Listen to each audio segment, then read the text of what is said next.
Sir, जनता news चॅनलच्या आपल्या प्रेक्षकांना आपला पूर्ण परिचय आणि पत्ता सांगा. माझं नाव विक्रम बाबासाहेब कुकडे, राहणार म्हातारगाव, तालुका धारूर, जिल्हा बीड. तर आपल्याकडे जे बिटल फार्मची जी यशोगाथा आहे, तर त्यासाठी चारा व्यवस्थापनासाठी आपण हे शेवरी किंवा सुबाबळची कशी सुरुवात केली किंवा काय ह्याच्या मागे किती दिवस झाले याला? आता म्हणजे शेळी पालन जर करायचं म्हणलं तर अगोदर चारा महत्वाचा सगळ्यात. हम्म, हम्म. आणि शेळ्यांचा जर चारा जर म्हणलं सगळ्यात आवडता चारा सुबाबळ आहे त्यांना. सुबाबळ आहे, बरोबर आहे. सगळ्यात महत्वाचं म्हणजे त्यांना सगळ्यात आवडता चारा सुबाबळ खातात. हम्म, त्यामुळे आपण एक 4 वर्षापूर्वी हम्म. सुबाबळची लागवड केली. एक हम्म. 7 बाय 2 अशा अंतरावर लागवड केली. अंतरावर, ठीक आहे.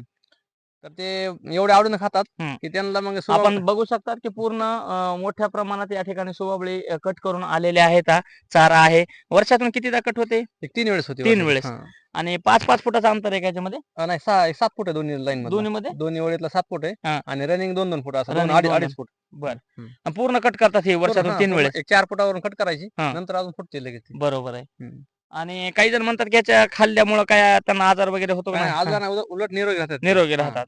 ठीक आहे सर. आणि याच्यामध्ये यासोबत कोणता कोणता चारा आहे आपला? आपला मेथी घास आहे, तुत्ती आहे, सुबाबळ आपल्याकडे, मक्का कडवळ आहे आपल्याकडे बर. हिरव्या चाऱ्यामध्ये. किती एकर मध्ये ही सुबाबळ आपली सध्या? 1.5 एकर मध्ये. 1.5 एकर मध्ये सुबाबळ आहे. हम्म. आणि योग्य पद्धतीने हिरवा चारा आहे. लहान पिल्लापासून मोठे सर्वजणच ह्याचं हो. खातात. ठीक आहे, धन्यवाद.